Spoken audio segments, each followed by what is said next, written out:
Hello friends, आज जिस story का मैं आपको ज्ञान देने वाला हूं ना, उस स्टोरी का नाम है ए लेटर टू गॉड। इसको लिखा है जीएल फ्यूंटस ने और ये है आपकी इंग्लिश की बुक फर्स्ट फ्लाइट में से। बुक का नाम मैं इसलिए बता रहा हूं क्योंकि कुछ भाई लोग वैसे भी होंगे जो ये सोच रहे होंगे कि अच्छा, अपनी इंग्लिश की बुक का नाम भी है क्या। बिल्कुल है। तो चलिए हम अपनी स्टोरी की शुरुआत करते हैं। यह स्टोरी है एक फार्मर के बारे में जिसका नाम है लेंचो। लेंचो को भगवान में भयंकर विश्वास होता है। तो कहानी की शुरुआत ऐसे होती है कि लेंचो का घर एक वैली में है। एक वैली में एक छोटी सी हिल है। उस हिल के टॉप पर उसका घर है। वहां उसका घर अकेला है और किसी का घर वहां पर नहीं है। जब डरने की क्या बात है, जब ऊपर वाला अपने साथ है। भगवान पे उसको इतना विश्वास है, डर किसी का है भी नहीं। वहां जहां उसका घर है वहां से उसको वो रिवर दिखती है और उसका कॉर्न का खेत भी दिखता है। कॉर्न का खेत जिसमें फसल लगभग तैयार होने वाली है। जो कॉर्न है उन पे फ्लावर्स आने लग गए हैं। अब वो सोचता है कि अब एक बारिश की जरूरत है। बहुत तेज बारिश एक हो जाए तो जीवन का आनंद आ जाए, और बहुत तेज न भी हो तो थोड़ी बहुत बारिश भी हो जाएगी तो काम हो जाएगा। वो सुबह से नॉर्थ ईस्ट की तरफ देखता रहता है क्योंकि उस साइड से बादल आएंगे और बारिश होगी। वो अपनी वाइफ को बोलता है, we are going to get some rain woman. आज कुछ बारिश होगी वुमन। वुमन महिला, बच्चों के लिए माँ यानी भगवान, लेकिन आदमी के लिए पत्नी, उसके जीवन की सबसे बड़ी समस्या। तो वो वुमन भी बोलते हैं कि हाँ, भगवान करे कि बारिश हो जाए। अब उनके जो बड़े वाले बॉयज हैं वो खेतों में काम कर रहे हैं, जो छोटे वाले बॉयज हैं वो बाहर खेल रहे हैं। तो महिला उनको बोलती कि चलो चलो आ जाओ, लेट्स हैव डिनर। जब वो लोग खाना खाते रहते हैं उसी टाइम पे बारिश होने लग जाती है। और ये बारिश प्रेडिक्ट कर दी थी किसने? लेंचो भाई ने, कि यार आज तो बारिश होगी। एकदम बड़े बड़े क्लाउड्स आए माउंटेन्स के जैसे। कौन सी डायरेक्शन से? North east. और तेज बारिश होने लग गई। लेंचो उस बारिश को एंजॉय करने के लिए घर के बाहर गया। जब वो वापस अंदर आया तो वो बोलता है, ये बारिश नहीं हो रही है, ये पानी की बूंदे नहीं है, ये तो पैसोज है। पैसो मतलब उनकी करेंसी है ना। अपने इंडिया वाला पैसा नहीं, उनका पैसो अलग चलता है।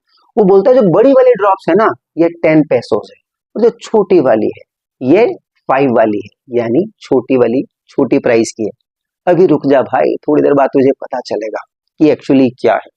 तो जब ये बारिश हो रही होती है उसका बड़ा मजा आ रहा है कि चलो अपना जीवन सफल, अपनी फसल बढ़िया हो जाएगी। लेकिन तभी बहुत तेज बारिश, बहुत तेज हवा आने लग जाती है। बहुत तेज हवा चलती है और उसके साथ आता है हेलस्टॉर्म। हेलस्टोन्स गिरने लग जाते हैं, ओले बड़े बड़े, बिल्कुल ओले उस खेत को ऐसा कवर कर देते हैं जैसे कि किसी ने सॉल्ट बिछा दिया हो। और जब ये ओले गिर रहे होते हैं ना, तो वो भाई बोलता है कि भगवान करे ये जल्दी खत्म हो जाए। लेकिन वो जल्दी खत्म नहीं हुआ। जो हेल स्टोन्स गिरे ना, उन्होंने फसल को पूरी तरह से बर्बाद कर दिया। लेंचो ने जब फसल को देखा तो वो ये बोलता है कि यार, लोकस्ट भी अगर आ जाते ना, वो कीड़े, तो वो भी थोड़ी बहुत फसल छोड़ देते। इन हेल स्टोन्स ने तो कुछ भी नहीं छोड़ा। अब जब फसल पूरी तरीके से बर्बाद हो गई तो लेंचो और उसकी वाइफ बैठ के यही बात कर रहे थे कि यार इस बार तो हम हालत खराब हो जाएगी, हमारे पास कुछ भी नहीं है, हम भूख से मरी जाएंगे क्या। फिर वो लोग बोलते नहीं नहीं यार, भूख से तो कोई भी नहीं मरता, खाना तो कहीं ना कहीं से मिल जाता है। और पूरे परिवार को भगवान पर विश्वास था। जिसका कोई नहीं होता उसका खुदा होता है, और जब कुछ भी नहीं दिखता तब इंसान को भगवान दिखता है। तो वो लोग ये सोचते हैं कि चलो एक काम करते हैं। लेंचो लेंचो ना ऐसे हट्टा कट्टा ऑक्स जैसा पहलवान आदमी था, भयंकर काम करने वाला मेहनती इंसान। वो सोचता है कि यार मैं भगवान को एक लेटर लिखता हूँ। वो लेटर में क्या लिखता है कि भगवान, जो हेल स्टॉर्म हो गए इसमें तो फसल पूरी बर्बाद हो गई है, अब मेरे पास पैसे बिल्कुल भी नहीं है, तो मुझे 100 पैसोस चाहिए। कितने? 100 पैसोस। उससे मैं अनाज खरीदूंगा, वापस फसल बोऊंगा, और जब तक फसल रेडी नहीं हो जाती तब तक खाने के लिए भी तो कुछ चाहिए ना। अब भाई को देख रहे हो, उसको सिर्फ फ्री पैसे नहीं चाहिए, वो अभी भी क्या बोल रहा है कि पैसे मिल जाएंगे, मैं वापस फसल बोऊंगा, मेहनत करूंगा। आपके जैसा नहीं है, पढ़ाई करना नहीं है और फिर भी हमको मार्क्स चाहिए सा। वो भाई मेहनत करके फसल उगाने वाला था।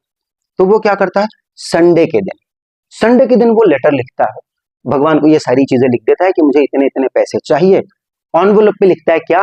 To God. किसको भेज रहा है लेटर? ईश्वर को, डायरेक्टली लेटर टू गॉड। और उस एनवेलप के अंदर वो अपना लेटर डालता है और पोस्ट करने के लिए कहाँ जाता है? टाउन। लेंचो पोस्ट ऑफिस पहुंचता है, वो एनवेलप के ऊपर एक सील लगाता है और उसको बॉक्स में डाल देता है। जो पोस्टमैन दूसरा काम भी करता था, जब उसने लेटर देखा तो वो हंस हंस के पागल हो गया। उसने वो पोस्ट मास्टर को भी बोला कि देखो, इस भाई ने लेटर लिखा है गॉड को, भगवान को। पोस्ट मास्टर जाड़ा आदमी, पहलवान, लेकिन वो भी काफी एमिएबल टाइप का, फ्रेंडली टाइप का पर्सन था। उसने भी जब लेटर पढ़ा तो वो बोलता है कि भाई साहब, इस आदमी को भगवान पर कितना भरोसा है, काश ऐसा ही भरोसा मुझे भी होता। वो ये सोचता है कि यार, इसका अगर इतना स्ट्रांग बिलीफ है भगवान में, if he has so deep faith in God, he should not be let down. तो चलो हम एक काम करते हैं, हम इस लेटर का रिप्लाई करेंगे। लेकिन जब वो लेटर पढ़ता है तब उसको समझ में आता है कि खाली गुडविल से अच्छा दिल होना काफी नहीं है। इस लेटर का रिप्लाई देने के लिए एक और चीज चाहिएगी। क्या? पैसे, लक्ष्मी जी, एंड 100 पेसोस। उसके पास तो इतने पैसे थे नहीं, लेकिन उसने सोचा यार कुछ भी हो जाए, अपने को रिप्लाई तो करना है। तो वो खुद अपनी सैलरी का कुछ पार्ट मिलाता है, उसके जो एम्प्लॉइज हैं उनको बोलता है कि चलो थोड़े बहुत पैसे तुम भी मिलाओ। उसके दोस्तों से भी पैसे लेता है। देखो, दोस्त हर जगह काम आता है, इसलिए आपके हमेशा अच्छे दोस्त होने चाहिए, ठीक है? स्पेशली जब उल्टे काम करते हो ना, तब तो दोस्त ज्यादा काम आते हैं। एनीवेज, वो अपने दोस्तों से और सबसे पैसे लेता है ना, तब भी उतने पैसे नहीं कर पाता जितने पैसे की उसको जरूरत थी। अब उसके दोस्त को मुकेश अंबानी टाइप के थोड़ी देगा, तो लिटिल ओवर हाफ, मतलब बाद में हमको पता चलता है कि 70 पेसोस उसने इकट्ठे कर लिए थे। अब क्या होता है कि वो वही पैसे एनवेलप में डालता है, उसके साथ एक लेटर लिखता है और उस पर क्या लिख देता है? गॉड, मतलब भगवान की तरफ से ये पैसे आए हैं। किसके लिए आए हैं? लेंचो के लिए।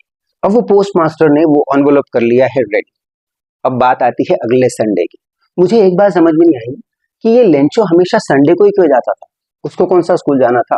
बट एनीवेज, अगले संडे को वो जाता है, उसको एनवेलप मिलता है। भाई को बिल्कुल भी सरप्राइज नहीं होता है कि अच्छा, भगवान का रिप्लाई भी आ गया। मतलब उसका विश्वास इतना स्ट्रांग था कि हाँ, मैं लेटर लिख रहा हूँ, भगवान रिप्लाई करेंगे ही करेंगे। जब वो एनवेलप को खोलता है, खुश बहुत है, लेकिन जैसे ही वो पैसे गिनता है, कितने निकलते हैं? 70 पैसे। यहां पर उसका दिमाग हो जाता है खराब। एक बात तो तय है, भगवान गलती नहीं कर सकते। बस 100 ऐसा थोड़ी कि भगवान को गिनते नहीं आता। 100 पैसे जो उसने मांगे तो वही मिलने वाले थे।